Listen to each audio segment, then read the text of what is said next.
Pope Francis opens its encyclical by saying, quote, "I will begin by briefly reviewing several aspects of the present ecological crisis, with the aim of drawing on the results of the best scientific research available, and provide a concrete foundation for the ethical and spiritual itinerary that follows," unquote.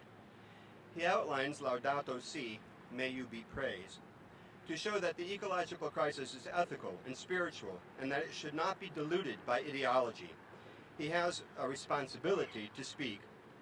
The fundamental argument of the encyclical, like that of St. Francis's Canticle of the Sun, after which it is named, is that, quote, "human life is grounded in three fundamental and closely intertwined relationships, with God, with our neighbor, and with the earth itself," unquote. Thus, climate change and overconsumption necessarily has social, economic, and spiritual consequences. The earth has intrinsic value as God's creation, making it our duty to protect it. The world's poor, while contributing least to the environmental problems, are bearing the heaviest consequences. The viability of future generations is threatened. To protect the earth, therefore, means to address social and economic injustices against the world's most marginalized, and to ensure the quality of life for future generations, and perhaps most importantly, to be renewed spiritually. He says, we are not faced with two crises, the Holy Father says, but rather with one complex crisis which is both social and environmental. By citing his predecessors, St. John Paul II and Benedict XVI, and 17 bishops' conferences from around the world, Pope Francis signals that he is speaking not only for himself, but collegially.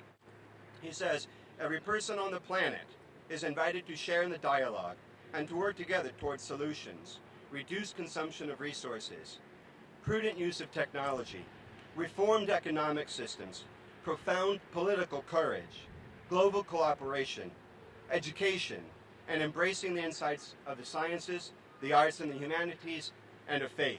The Holy Father's language is poetic, yet sober and unflinching. We are not God, he says, yet we engage in an unbridled exploitation of nature. He speaks of misguided anthropocentrism and a culture of relativism that blinds us to the common good. Life itself is endangered, he says. Doomsday predictions can no longer be met with irony or disdain. The Church must speak out to protect humanity from self-destruction. Yet Laudato Si is both joyful and troubling. All is not lost, he assures. We are capable of rising above ourselves, choosing again what is good, and making a new start. No system can completely suppress our openness to what is good, true, and beautiful. Our God-given ability to respond to his grace at work deep in our hearts. But then he concludes, I appeal to everyone throughout the world, not forget this dignity which is ours.